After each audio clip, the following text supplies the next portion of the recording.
Bonjour, bonjour et bienvenue à notre webinaire sur management et ruse ou ruse et management.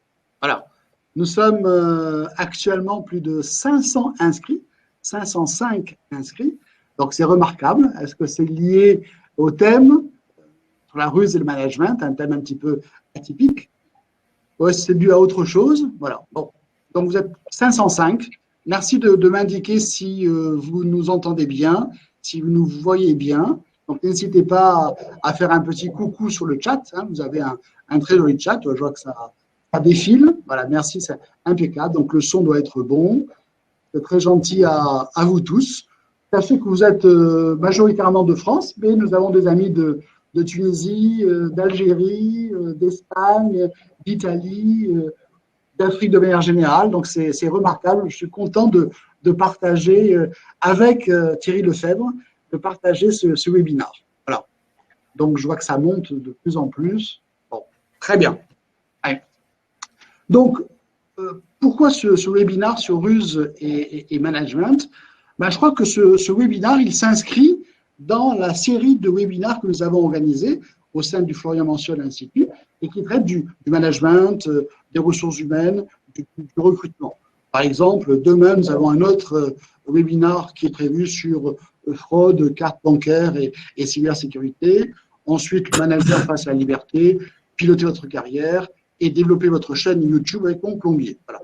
Donc, on a toute une programmation très, très importante de webinaires, de la même manière qu'on a prévu pour certains webinaires de les prolonger par une formation concrète, payante cette fois-ci en fait, aussi bien sur l'entretien annuel d'évaluation que sur celui d'aujourd'hui, donc management et ruse, 3 heures de complément parce qu'on va survoler beaucoup de choses aujourd'hui, mais on ne va pas tout dire. Donc, important de savoir que le mardi 30 juin, on fera une formation par visioconférence payante et complémentaire à ce qu'on verra aujourd'hui. Voilà. Donc, le Florian Mansell Institut, j'ai créé le cabinet en 1976 à Montpellier. Donc, malgré mon jeune âge, ça fait maintenant 44 ans que nous sévissons dans le domaine des ressources humaines, en apportant, je dirais, la palette complète à tous nos clients, c'est-à-dire aussi bien du conseil en recrutement, que de l'outplacement, que de la formation, que des bilans de compétences, que du coaching et que du conseil RH de manière générale. Voilà. Et donc, voilà. Bon, c'était pas ce que je voulais faire. Voilà. Donc, moi, j'ai créé le cabinet en 1976 à Montpellier. J'ai fait Subdeco à Toulouse, Sciences Po à Toulouse et licence de Sciences Éco à Paris 1. Je suis donc boulimique d'un point de vue diplôme, comme je suis boulimique d'activité, puisque j'ai écrit 27 livres et que j'ai 36 responsabilités dans différentes associations. Voilà. Et donc, je partage l'écran avec Thierry Lefebvre, qui va se présenter. Bah écoute, moi d'abord, laisse-moi te dire le plaisir que j'ai d'être à tes côtés sur l'écran, d'être en présence aussi de tous ceux qui nous écoutent et qui nous regardent. Si tu le permets, je vais me présenter selon le thème d'aujourd'hui. En effet, mon parcours professionnel allie à la fois et la ruse et le management. La ruse, ou plutôt la tactique, voire la stratégie, d'abord en tant qu'ancien militaire, comme opérationnel dans l'infanterie, comme instructeur à Saint-Cyr ou encore comme communicant dans la défense. Et dans les armées, bien sûr, j'ai pratiqué ô combien le management, ou plutôt le commandement. Est-ce que je dois appeler mon colonel? Est-ce que je dois appeler mon colonel? Comme on dit maître à un avocat, comme on dit docteur à un médecin, c'est un titre qu'on garde. Donc, mon colonel, tu as la parole. Merci, je croyais la voir. Quant à ma reconversion dans le civil, elle s'est appuyée, elle, sur mon expertise en ressources humaines, tour à tour directeur d'ingénierie de formation, notamment pour le secteur médico-social et consultant RH, plus particulièrement auprès de toi, Florian Mansell Institut, et de Augustin et de Loïc. En un mot, et pour rester dans le champ lexical de la ruse, je dirais que jusqu'à présent, j'ai visé à être souple, félin et manœuvrier, c'est-à-dire tout le contraire, d'être sournois, fourbe et calculateur. De fait, c'est là un stratagème intellectuel, une jonglerie de l'esprit, peut-être une habileté affective qui m'a toujours permis d'être au plus près de l'humain. L'humain qui, elle, est ma passion. Voilà. Pour ce qui est de mon rapport par rapport à vous qui nous écoutez et qui nous regardez, la situation est relativement simple. En haut à droite de l'écran, il y a un chat. Je vous invite à interréagir entre vous et avec nous. Je serai votre porte-parole.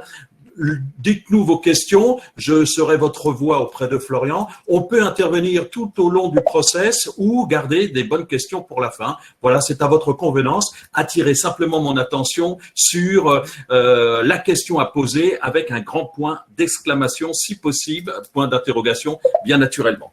Voilà, Florian, je reprendrai la parole au fur et à mesure de la nécessité. Allez, on va démarrer. Juste un dernier mot complémentaire en ce qui me concerne. Ceux qui me connaissent ne me connaissaient pas moustachu. Voilà. Et donc, je ne suis pas moustachu. Je le répète. Là, il s'agit uniquement d'un souvenir de confinement. Donc, c'est pour le fun. Je garde encore quelques jours cette moustache. Alors, la ruse, management et ruse. Alors, qu'est-ce que c'est que la ruse? La ruse, ça vient du latin recusare. Ça veut dire quoi? Ça veut dire que c'est exactement la feinte que fait l'animal qui est poursuivi pour échapper à ses poursuivants. Il va comme ça, il est poursuivi à un certain moment, il décroche, hein, il fait un petit peu un pas de côté pour éviter les autres. C'est ça la ruse en fait. Hein. Donc c'est bien une question d'évitement, une question de feinte. C'est ça l'origine de la ruse. Alors, on peut définir la ruse de deux manières, soit en tant que moyen, soit en tant qu'art. Le moyen, il est terrible. Les définitions de la ruse ou les synonymes de ruse sont terribles. Soit c'est un procédé habile qu'on emploie pour abuser, pour tromper. Et les synonymes sont abominables. Artifice, feinte, fourberie, fraude, rouerie, machination, manœuvre, stratagème, subterfuge, perfidie, roublardise. C'est terrible.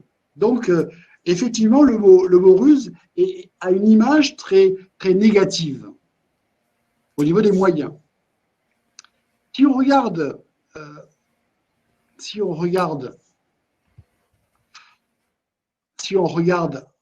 en revanche la définition proche de l'art, on va s'apercevoir qu'on peut définir la ruse comme une manière adroite, un savoir-faire pour présenter les choses. Et là, les synonymes sont différents. Là, on parlera d'adresse, on parlera de finesse, on parlera d'astuce, on parlera de truc, on parlera de cautèle, hein, c'est la prudence rusée. De manière générale, la ruse apparaît comme de l'art lorsque l'autre va dire « Ah tiens, c'est rusé, hein, c'est astucieux, c'est futé ». Ce matin, sur nos réseaux sociaux, nous avons présenté un petit test. Hein, trouver l'erreur, donc 1, 2, 3, 4, 5, 6, 7, 8, 9, où se trouve l'erreur. Et là, on a eu du mal, certains ont eu du mal à trouver l'erreur. Est-ce que c'est lié aux couleurs? Est-ce que c'est lié au positionnement? Et la réponse, elle est très simple, en fait. Hein. Trouver l'erreur, l'erreur, elle est dans le mot erreur. Il y a 3 heures. Voilà. Donc, et là, on se dit, ah tiens, c'est pas con ça, en fait, c'est astucieux, c'est rusé. Et pour moi, c'est ça la ruse, en fait. Hein. C'est-à-dire, c'est rusé, c'est astucieux. Alors, la ruse est un tabou. La ruse est un tabou et personne ne parle de ruse. Et personne ne va être qualifié de rusé. Ce ne serait pas ce que l'insulte de dire à quelqu'un, toi tu es rusé, parce qu'il aura été, entre guillemets, démasqué. Moi, mes définitions de la ruse sont plus subtiles. Pour moi, la ruse, c'est l'intelligence situationnelle. C'est-à-dire, face à une situation, il y a différentes solutions, mais la plus adéquate, la plus idoine, la meilleure, en fait, hein, c'est la ruse. Pour moi, prenez le cheval de Troie. Cheval de Troie, on ne peut pas y rentrer. Troie est barricadé et protégé, on ne peut pas y rentrer. On a essayé d'y rentrer, on s'est fait repousser, on a eu l'état de mort. Moralité, soit je m'en vais, soit je trouve une autre solution. Et cette autre solution, elle est rusée. Et c'est vrai que l'on va tromper l'autre. Bien sûr qu'on va tromper l'autre. Hein. Mais Pour moi, c'est la deuxième définition. Pour moi, la ruse, c'est l'arme du faible pour combattre le fort. Voilà, c'est ça la ruse. L'arme du faible. Si on est fort face à l'autre, on n'a pas besoin de ruser. Si notre simple autorité physique, naturelle, hiérarchique est suffisante, on n'a pas besoin de ruser. Mais quand la situation est compliquée, quand la situation est difficile, et qu'on est en position un petit peu d'infériorité, de quémandeur, de demandeur, ben là, la ruse va nous aider justement à prendre cette arme du faible pour combattre le fort. Alors, il y a 36 exemples de ruses que je ne vais pas détailler ce matin, mais dans la Bible, vous avez des tas d'exemples en fait. Hein. Donc, que ce soit Abraham, soit David et Goliath. David et Goliath, c'est bien le faible par rapport au fort. Le Christ, quand il parle en parabole, c'est une ruse, hein, pour bien se faire comprendre. La femme adultère, hein, qui n'a jamais péché, jette la première pierre, c'est probablement astucieux. Le jugement de Salomon, hein, couper l'enfant en deux et en donner la moitié à chacun, c'est très astucieux, c'est rusé en fait. Hein. Dans la Bible, il y a des tas d'histoires de ruses dans la Bible. Dans la mythologie grecque, cheval de Troie, Pénélope, fille d'Ariane, etc. Les Horaces et les Curias, on l'a tous appris à l'école. C'est astucieux. Don Juan, les fables de La Fontaine, le corbeau et le renard. Le corbeau et le renard. C'est vraiment le symbole même de la ruse, en fait, hein, le corbeau et le renard. Tu parlais de la mythologie. Dans la mythologie grecque, il y a la déesse Métis, Oui, qui fut la première épouse de Zeus. Et lorsqu'elle était enceinte de Athéna, la déesse de la sagesse et de l'intelligence, Zeus avala sa première épouse de telle sorte que ça soit lui qui accouche de l'intelligence et de la ruse. Merci, mon colonel, pour ces précisions. Donc, les fables de La Fontaine, les contes de Perrault, le voyage de Monsieur Perrichon, je vous laisse découvrir par vous-même ces différentes ruses. De toute façon, le PowerPoint vous sera envoyé à tous les participants, hein, donc vous pourrez développer ceci. Ça, c'est la ruse par rapport à l'histoire. Mais, quand on y réfléchit bien, cette ruse, on est imprégné par la ruse. Imprégné par la ruse. C'est quoi le placebo? Si ce n'est une sacrée ruse, on va essayer de tromper son corps, en fait. Hein. Quand on vous dit le câble, si on veut équiper sa maison du câble, quand on vous dit le câble coûte X euros par jour, c'est quoi si c'était une super ruse? Quand un policier se déguise en porteur de pizza pour apporter les pizzas à un preneur d'otages et aux personnes prises en otage, parce qu'il se déguise, ce policier, c'est bien pour tromper le salopard, en fait. Hein. Donc, c'est bien une ruse. Les leurres durant les guerres, ce sont bien les fameux tanks, les faux tanks, c'est une ruse. La pub, c'est bien une incitation à acheter. Les soldes, il n'y a pas plus de ruse, les soldes. Le ketchup, l'harissa, le tabasco, le sel, le poivre, l'assaisonnement dans les mets, c'est bien une ruse. Le maquillage, les femmes, maquillage. Vous savez comment on dit maquillage en italien? Génial. Le maquillage en italien se dit il trucco pour le maquillage. C'est quand même très clair en fait. Hein. Et les talons pour les chaussures des femmes, c'est quoi si c'était une ruse? Ou Sarkozy peut-être, je ne sais pas. C'est bien une ruse en fait, hein, pour tromper l'autre en fait. Hein. Arme du faible par rapport au fort. En fait. Alors, je vous dis que la ruse appartient à l'histoire, a toujours existé, elle existe toujours, donc je ne vais pas forcément valoriser à 100% la ruse, parce qu'il y a des limites. Et les limites, c'est quoi? C'est bien le côté moral. Il y a la morale. Dans chaque action, qu'est-ce qu'on peut dire? Dans chaque action, il y a les moyens et la finalité. Quand la finalité est jugée bonne, je reprends l'exemple de mon policier ou de ma policière qui se déguise en livreur de pizza et qui va apporter des repas pour que les gens survivent. Si la finalité est jugée bonne, on va dire bravo, c'est habile, ils sont fortiches, bien sûr, voilà. Mais si la finalité est jugée mauvaise, il a fraudé le fisc, il n'a pas déclaré la TVA, ou il n'a pas déclaré la totalité de la TVA. Donc là, tromperie, on veut tromper le fisc. Là, la finalité, et c'est normal, elle est jugée mauvaise. Donc il y a deux choses. Il y a l'action frontale, hein, qui bute contre la morale, contre les lois, contre les règles, et heureusement. Et puis il y a quelques actions rusées qui sont un petit peu à la marge, hein, qui sont à la marge, et qui, vous avez celui qui va déclarer ses revenus, il ne va pas marquer 91, il va marquer 19. Ah, je me suis trompé, j'ai inversé deux chiffres. Voilà. Donc là, c'est une ruse à la limite de la morale, en fait. Hein.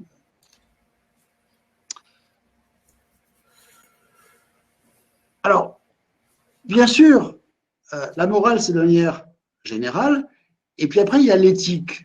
Et l'éthique, je dirais, c'est la conduite au quotidien de nos actions, en fait. Hein. Qu'est-ce que l'on fait? Qu'est-ce que l'on fait lorsqu'on a des situations difficiles? On est en période de confinement, dans une clinique, il y a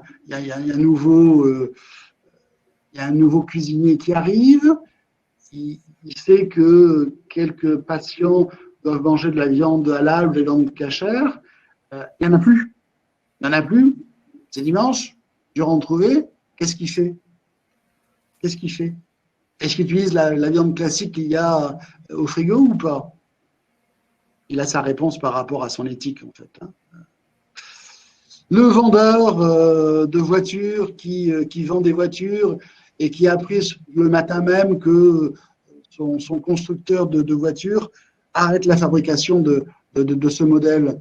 Quand quelqu'un rentre dans son magasin, est-ce qu'il va dire à son acheteur potentiel, attention, la voiture, on va arrêter la production de la voiture? Est-ce qu'il le dit ou ne le dit pas?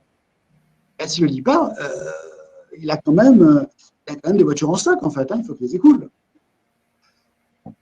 On va mettre demain en promotion un produit en promotion.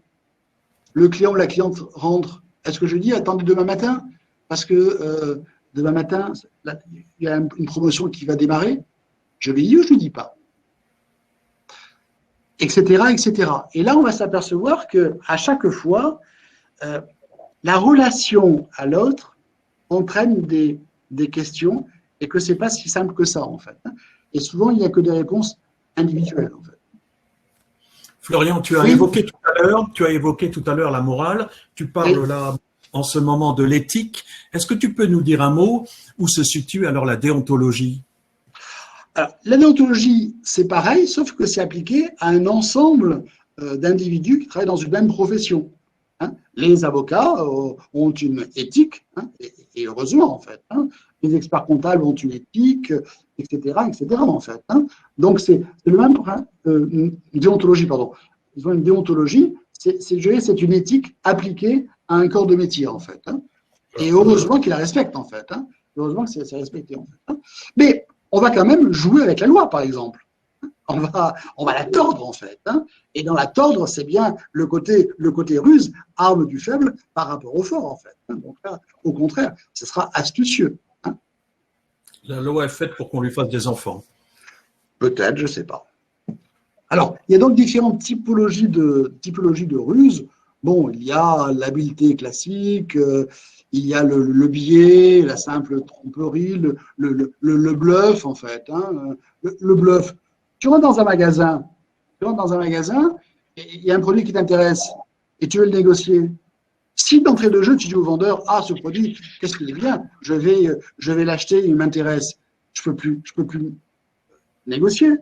Alors que si je fais semblant de dire, oui, il est pas mal, mais bon, etc., là, avec mon bluff, je pourrais peut-être négocier. Ça s'appelle du marchandage? Ça peut être du marchandage ou pour draguer une jolie fille, la démarche est identique aussi, en fait. Hein. Donc, il ne faut peut-être pas se montrer trop intéressé hein, dans la relation à l'autre, en fait. Hein. Donc, voilà. Je comprends tout aujourd'hui. Je me suis fait démasquer, alors. Oui. Pourquoi tu ne me l'as pas dit avant? Donc, la légère tromperie, le bluff, le biais, voilà, l'apparence.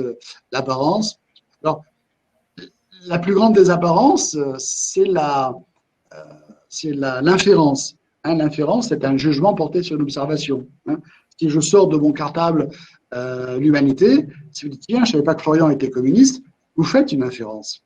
Hein, parce que vous n'en savez rien. Si vous dites, tiens, je ne savais pas que Florian lisait l'humanité, vous n'en savez rien. Ce n'est pas parce que j'ai dans mon cartable que je le lis. Si vous dites, tiens, je ne savais pas que Florian achetait l'humanité, vous n'en savez rien. Voilà.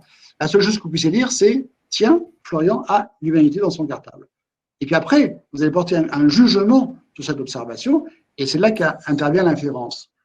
Et donc, dans certains cas, on peut être trompé. Hein, on peut être trompé par l'observation. Et l'astuce pour chaque individu, c'est de décoder les inférences des autres, et dans certains cas, en créer pour valoriser son image, en fait. Donc là, le stratagème, c'est quelque chose de plus construit, en fait, hein, comme le cheval de Troie, c'est imaginer un scénario, après il y a la duperie, après il y a la ruse technologique. La ruse technologique, que fait Amazon ou que fait la FNAC, tiens, que fait la FNAC? La FNAC, vous achetez un bouquin par l'intermédiaire de la FNAC sur Internet, ben, quelques jours après, vous allez recevoir d'autres livres qui correspondent à votre environnement. C'est bien une ruse technologique, en fait, hein, et c'est très bien, hein, c'est une très bonne chose. Voilà. Alors, ça c'est voilà la présentation, je dirais, globale, générale de la ruse dans la vie de tous les jours, en fait. Alors, comment s'intéresser, je ne dis pas appliquer, hein, comment s'intéresser à la ruse dans le management? Comment amener les gens à travailler? Parce que peut-être qu'on n'est pas fait pour travailler. Donc, pour qu'un manager fasse faire quelque chose à quelqu'un, peut-être qu'il doit être un petit peu habile, en tout cas. Hein, parce que c'est pas simple, hein, bien sûr. Alors, pourtant, dans l'entreprise, la problématique, elle est très, très simple. Hein. On a du taf. Il y a du travail à faire avec des contraintes de délai, des contraintes de coût, des contraintes de qualité. Voilà. Chacun a sa fiche de poste dans l'entreprise. Il ne devrait pas y avoir de souci, en fait. Hein. Le travail devrait être bien fait. Et dans la pratique, on se pose la question et on n'arrive pas toujours, en fait. Hein. Donc, comment l'équipe en place va-t-elle y parvenir? C'est là qu'intervient la notion de ruse, en fait. Hein. Parce que, je répète, chacun a sa fiche de poste, chacun sait ce qu'il doit faire dans l'entreprise, et pourtant on s'aperçoit que dans certains cas, ça avance pas, ça coince. Donc il y a un truc quelque part. Et c'est ce truc quelque part que j'ai envie de débloquer avec vous. En fait. Parce que les difficultés, elles sont nombreuses. Difficultés de compétences. Est-ce que l'équipe en place a les bonnes compétences? Est-ce qu'elle est toujours motivée? Est-ce que le matin, elle arrive toujours à l'entreprise avec l'envie de bosser? Est-ce que les moyens sont bien à la disposition des collaborateurs? On a vu dans le domaine de la santé que ce n'était pas le cas.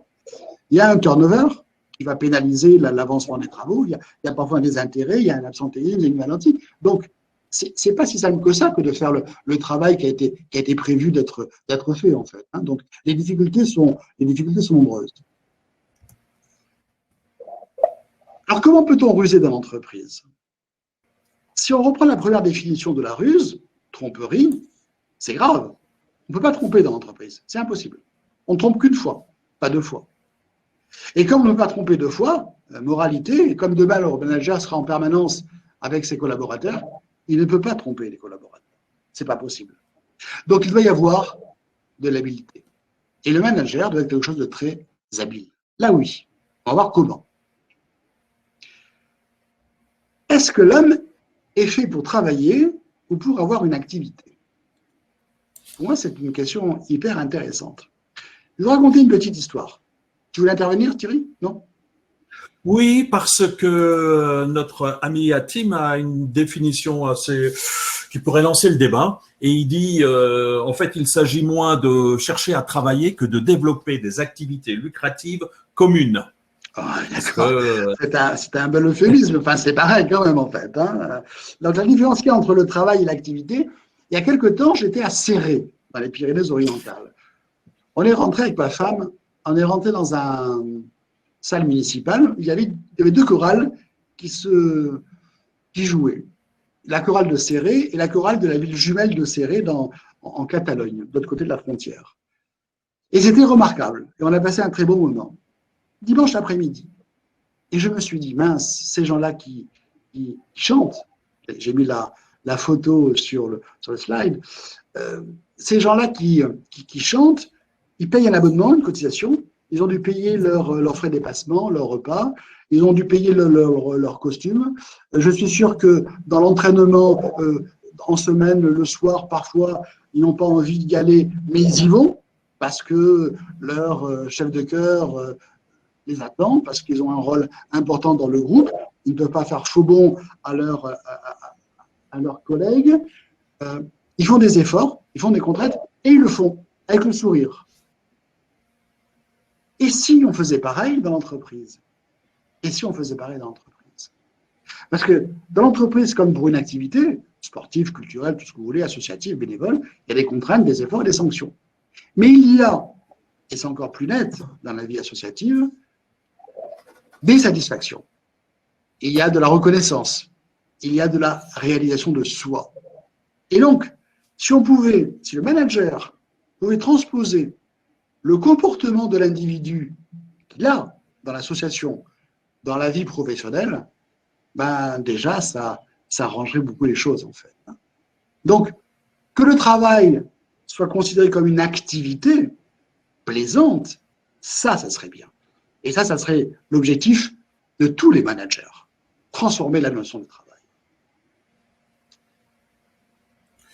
Oui, alors là, les chatteurs sont partagés. Pour beaucoup, c'est un vœu pieux et pour beaucoup, la définition reste la suivante. Travailler, c'est exécuter. Point barre. Alors ça tombe, c'est une bonne question, une bonne remarque qui va me permettre avec l'image suivante, on va répondre à cette question. Vous connaissez tous la parabole des trois maçons. Hein, je l'adore, cette parabole, parce qu'elle va répondre à cette question-là. En fait, hein. Donc, c'est l'histoire de trois maçons qui travaillent au bord de la route et qui font le même boulot. Hein. Passe un passant. Comme tous les passants, ils passent. Passe un passant et le passant demande au premier maçon, hein, première image en haut à gauche, que faites-vous? Et le maçon lui répond, moi, j'entasse les cairons, je mets du mortier entre les cairons. Voilà, mon boulot, c'est ça. J'empile les cairons. Voilà. Très bien, dit le passant. Il pose la même question au second maçon, qui fait la même chose. Et vous, monsieur, que faites-vous? Et le second maçon, monsieur, je fais un mur. Oui, le mur, hein. Là, c'est moi qui l'ai fait, hein. Je suis bon, en fait. Hein. J'ai fait un joli mur, voilà, je suis content, j'ai fait un joli mur. Très bien, dit le passant. Et il pose la même question au troisième maçon, qui fait la même chose. Et le passant lui dit, que faites-vous, monsieur, vous? Et le troisième maçon lui répond, moi, monsieur, je suis en train d'élever une cathédrale. J'élève une cathédrale. Voilà.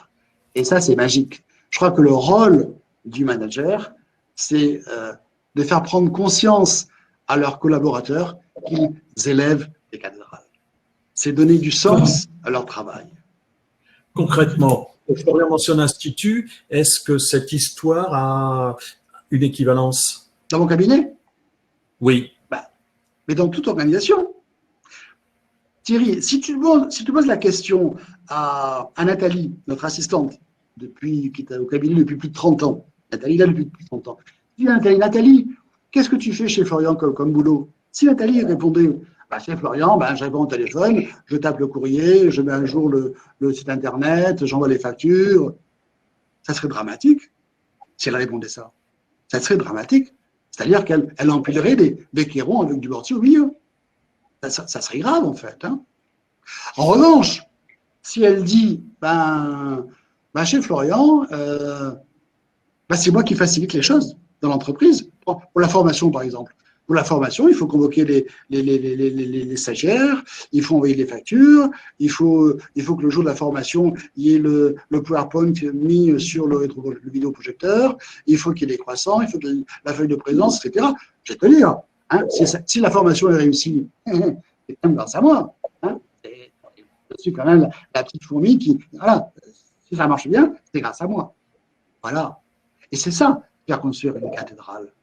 C'est donner du sens à l'action de tout le monde. Pareil pour la caissière. Si la caissière, tu lui poses comme question, quel est ton boulot chez Carrefour? Si elle te répond, bah moi, je passe les objets devant mon scanner et j'encaisse, ça serait dramatique.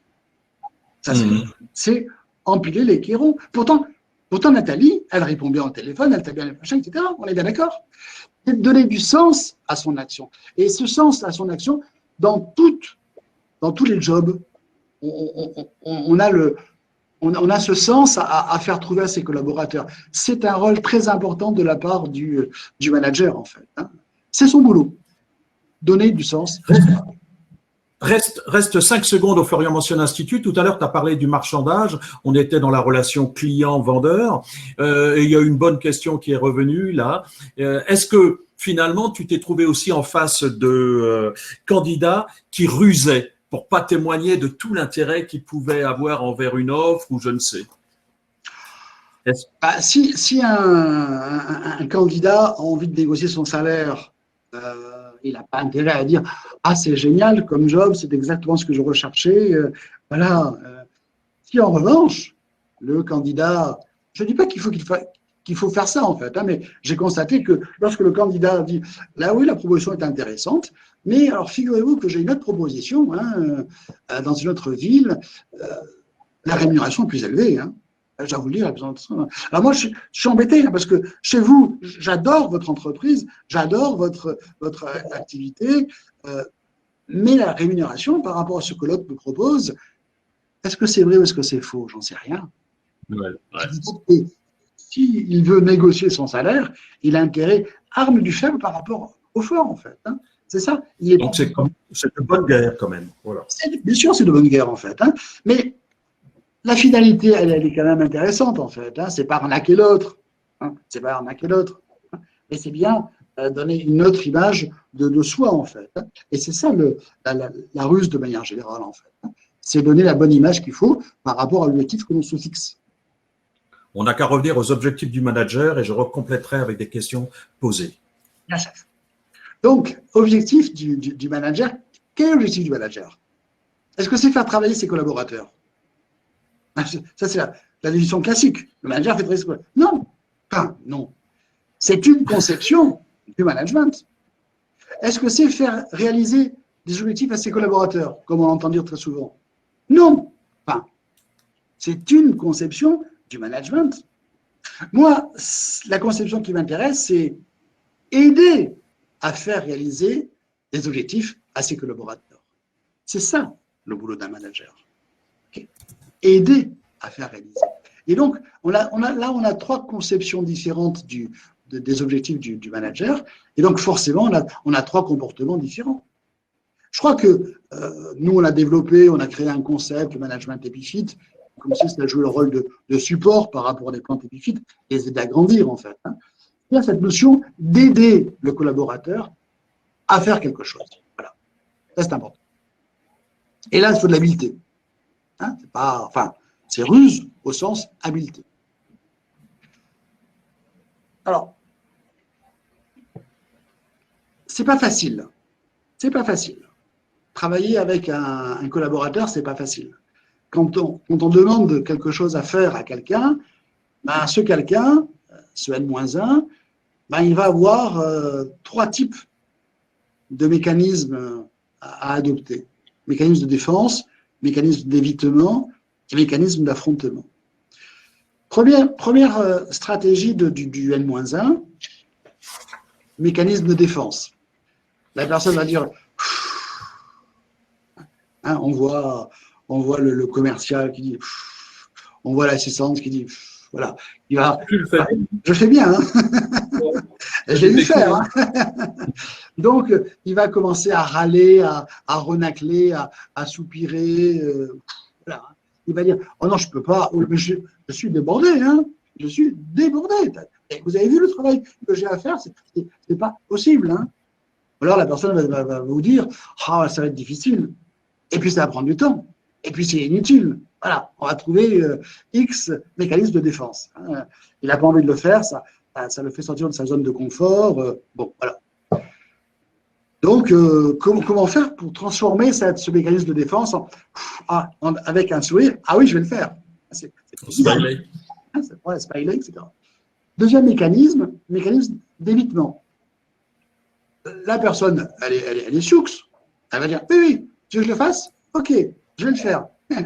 Pas de problème. Hein, pour 17h, pour 17h, pas de problème, pour 17h. Et puis à 17h moins 5, vous allez voir la personne, c'est fait. Ah ben non, j'ai pas eu le temps. Dramatique. Dramatique. Okay. Donc, c'est le mécanisme d'évitement. On n'a pas voulu dire, on vous a pas dit non au début, mais on s'aperçoit qu'à la fin, c'est pas fait. Deuxième problème, on vous dit oui, oui, d'accord, je vais le faire, et puis le travail est mal fait. Et on vous prétextera le manque de temps, le manque de moyens, le manque de machin, etc. Donc, le mécanisme d'évitement, se méfier des gens qui acceptent trop vite une tâche, une responsabilité, une mission. Troisième style de problème que l'on peut avoir avec son N-1, les mécanismes d'affrontement, c'est l'agressivité. Ah ben non, alors c'est pas toujours moi qui vais le faire en fait. Hein. Ah non, non, non, alors là, non, pas question en fait. Hein. Non, là, vous me faites du harcèlement en fait. Hein. Là, je vais tomber en burn-out. Là, c'est pas possible. Je peux pas, mais je peux pas. Vous vous rendez compte? Là. Mécanisme d'affrontement, là. Et donc, on s'aperçoit que je caricature à peine, en fait. Hein. Enfin, je suis sûr que vous avez des tas d'exemples qui illustrent ça, en fait. Hein. Mais malheureusement, on le voit au quotidien. Donc, problème avec son N-1. Alors, on a 36 expériences en ce qui concerne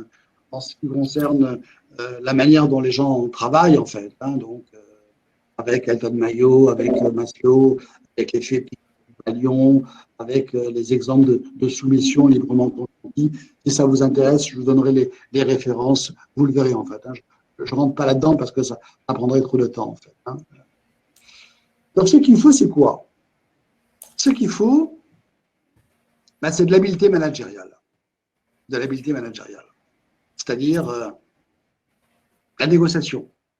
Moi, je préfère un commercial qui me négocie les objectifs de l'année, quoi vendre et à qui vendre, je préfère qu'il me le négocie, plutôt que le commercial qui va accepter bêtement, en fin d'année, les objectifs de l'année suivante. S'il ne négocie pas, peut-être ça veut dire qu'il n'a rien à faire. Peut-être même ça veut dire qu'il partira l'année suivante, et donc il n'est pas concerné. Et donc, la négociation interpersonnelle, c'est bon signe, en fait. Hein. Ça veut dire qu'on va tout faire pour y arriver, en fait. Hein. Et donc, il vaut mieux créer les conditions d'une bonne écoute, montrer à l'autre qu'on est prêt à trouver ensemble un compromis, un consensus, plutôt que d'imposer quelque chose à quelqu'un. Les objectifs, c'est chiffré, c'est terrible, en fait. Deuxième habileté managériale, c'est l'assertivité. Vous savez ce qu'est l'assertivité. Hein. L'assertivité, c'est dire que c'est bien quand c'est bien et dire que c'est mal quand c'est mal, tout simplement. Être transparent, être honnête, être authentique. Et c'est important. C'est pas si évident que ça dans la pratique, en fait. Dans la pratique, on pointe plus facilement du doigt l'erreur de l'autre. C'est plus facile de dire « tu t'es trompé », alors que on va dire « t'es trompé » à quelqu'un. Il se trompe, bien sûr. Mais en revanche, quand le travail est bien fait, quand il y a de l'anticipation, quand il y a du zèle, ben on doit le reconnaître. Et on doit le dire de la même manière que lorsque ça ne va pas, en fait. Je crois que l'assertivité, elle a deux notions, en fait. C'est être authentique dans sa relation à l'autre, simplement, en fait. Et le rapport assertivité-sincérité, il y a Dominique aussi qui rajoute qu'on peut avoir une assertivité rusée. Alors, c'est sûr que lorsque, je prends un exemple très simple en fait, hein, quand je rentre au bureau et que en venant d'un rendez-vous avec un client, je dis à mon assistante, là je sors d'un rendez-vous avec Dupont. Dupont, il m'a dit qu'il a eu un contact avec vous parce que quand j'étais absent, vous l'avez très bien répondu, vous l'avez très bien expliqué les choses. Et c'est normal que je le relise. Il faut le lire en fait. Hein, Et je sais également qu'en disant ça, ça va renforcer chez mon assistante le sentiment qu'elle a été utile, elle a servi à quelque chose, et que c'est bien, qu'elle a intérêt à le refaire, en fait. Alors, est-ce que c'est l'assertivité rusée? C'est l'assertivité, en fait. Dire que c'est bien quand c'est bien et dire que c'est mal quand c'est mal. Oui, oui. Il y a toujours une conséquence, en fait. Bon, la motivation, ben, le manager, il a un rôle très important dans la motivation. Vous savez que c'est plus facile de démotiver quelqu'un que de motiver quelqu'un. J'ai fait un article sur les 10 moyens pour démotiver un collaborateur. C'est terrible, en fait. C'est excessivement facile de démotiver quelqu'un. En revanche, la motivation, c'est tous les jours, tous les jours, tous les jours. C'est en permanence que l'on doit l'exciter et l'activer, en fait, bien sûr. Bon. Et puis après, il y a l'implication. Il faut que les gens soient partie prenante d'un projet d'entreprise. Et un projet d'entreprise, il s'élabore en commun. On ne peut pas imposer des choses à quelqu'un. Et dans une entreprise, c'est encore plus vrai, en fait. Je n'ai pas intérêt. Prenez les règles du jeu, par exemple, en fait. Vous avez des entreprises qui créent des règles du jeu. C'est bien ce qu'on peut faire, ce qu'on ne peut pas faire. Je ne parle pas de règlement intérieur, en fait. Je parle de règles du jeu, de fonctionnement. C'est très bien. Mais si je les impose à mon équipe, est-ce qu'ils vont vraiment les réaliser, les respecter? Ce n'est pas évident. En revanche, créer ces règles du jeu avec mon équipe, que ces règles du jeu soient issues du terrain, issues de la volonté, des suggestions de mon équipe, une fois qu'on va adopter ces règles du jeu, ils vont tout faire pour les réaliser. Ce sont leurs règles du jeu. Ce n'est pas les règles du jeu de la direction qui est imposée, en fait. Et donc, ils vont être beaucoup plus impliqués. Et c'est bien. L'implication, c'est, je dirais presque la ruse suprême dans le management. Déjà que le management, c'est une ruse pour faire bosser les autres, mais l'implication, c'est la ruse dans la ruse, en fait, bien sûr. Mieux vaut convaincre que contraindre. Florian, il faut qu'on accélère 5 secondes pour se réserver du temps pour quelques questions. OK. Donc, l'implication, c'est hyper important. Et enfin, la reconnaissance. La reconnaissance de l'individu, la reconnaissance de ses résultats, la reconnaissance de ses efforts, en fait. Et là, c'est pareil. En permanence, le manager a intérêt à préconiser, à utiliser la reconnaissance. Est-ce que chacun est bien à sa place? Est-ce que chacun fait bien son boulot? Ça semble évident que chacun fasse bien son boulot. Il y a une fiche de poste, ils doivent le faire. Mais il faut, en permanence, chaque jour, plusieurs fois par dire, encourager, remercier, féliciter. C'est hyper important, en fait. Mais je fais une petite parenthèse. C'est vrai dans l'entreprise, mais c'est vrai dans sa famille. C'est vrai avec son couple.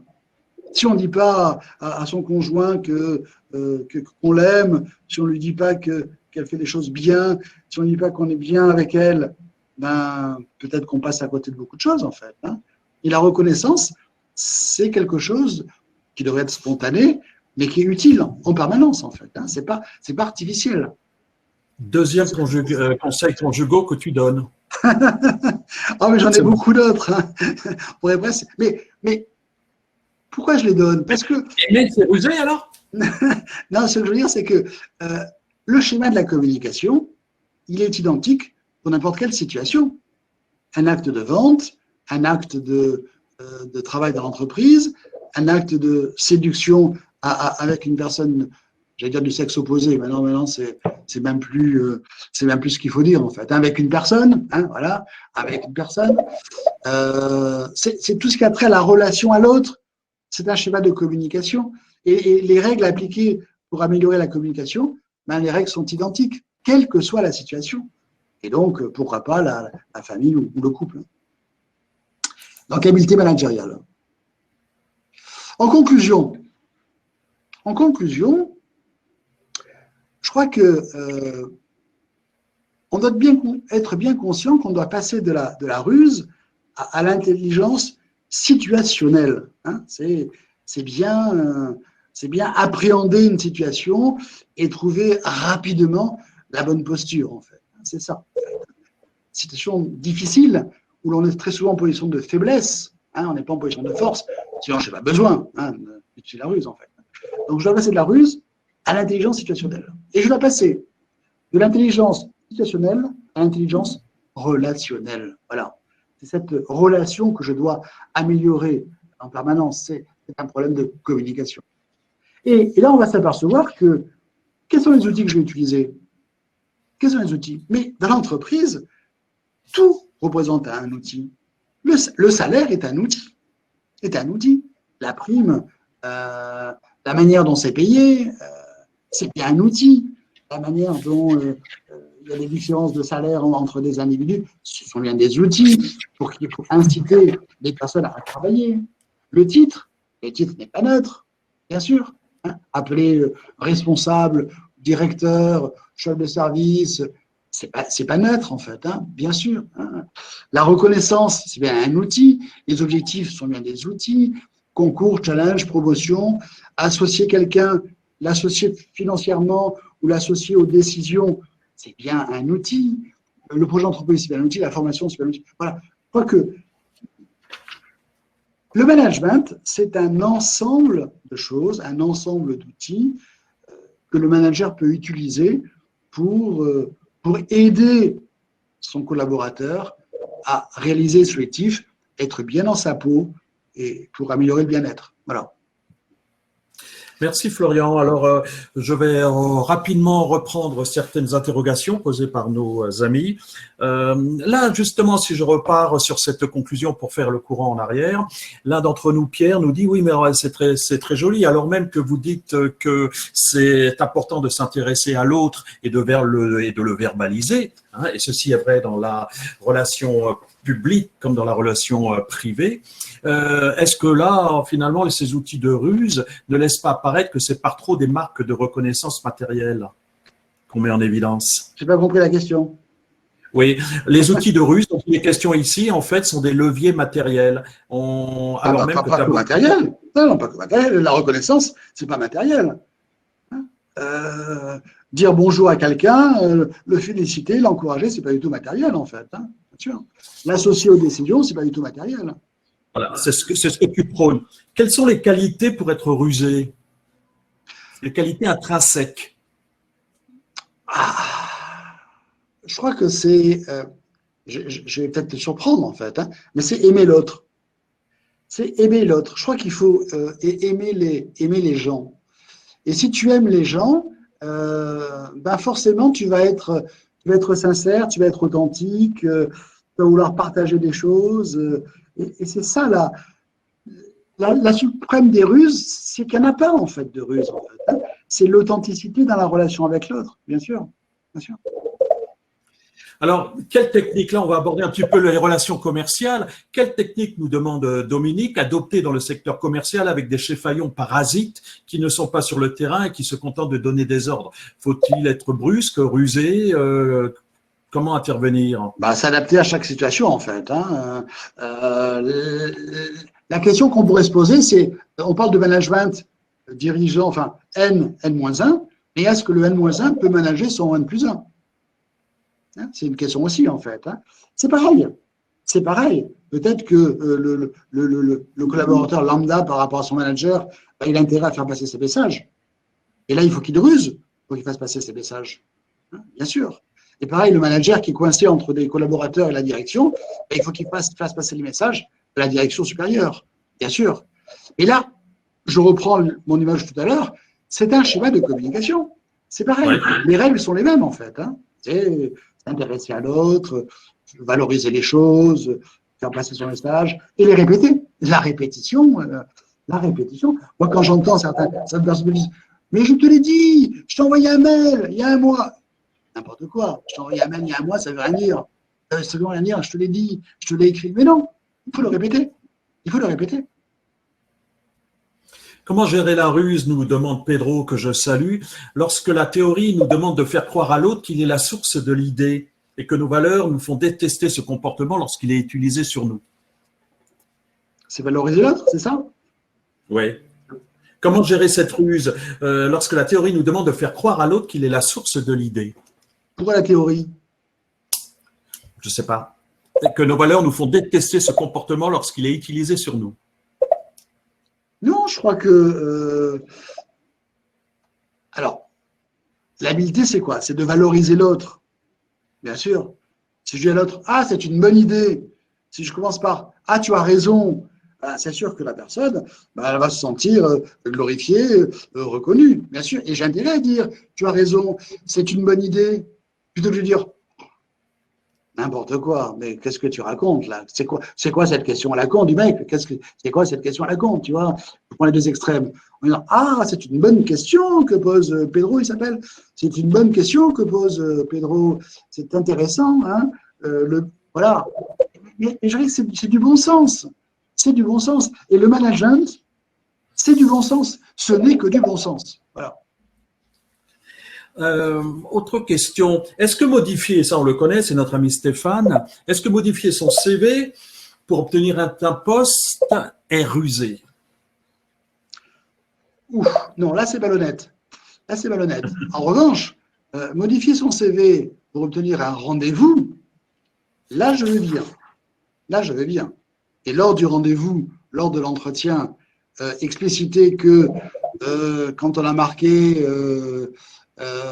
abonné à Newsweek, hein, dans la rubrique langue, abonné à Newsweek, ça ne voulait pas dire, monsieur le recruteur, que je suis bilingue en anglais. Hein. Abonné à Newsweek, c'est-à-dire que je ne suis pas bon en anglais. Hein. Et la preuve que je ne suis pas bon en anglais, c'est que je me suis abonné à un journal anglais pour me perfectionner. Voilà. Ça, c'est rusé. Okay, et une aide à l'obtention d'un rendez-vous. Après, je ne peux pas lui dire que je suis bilingue. Je ne peux pas être embauché en étant bilingue. Ça serait nul. Non, ça, c'est non.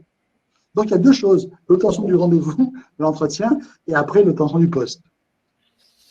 Est-ce que la culture n'est pas un frein à la ruse? Est-ce que certaines religions ne prônent pas trop de morale au point de rester, j'allais dire, naïf dans certaines situations conflictuelles?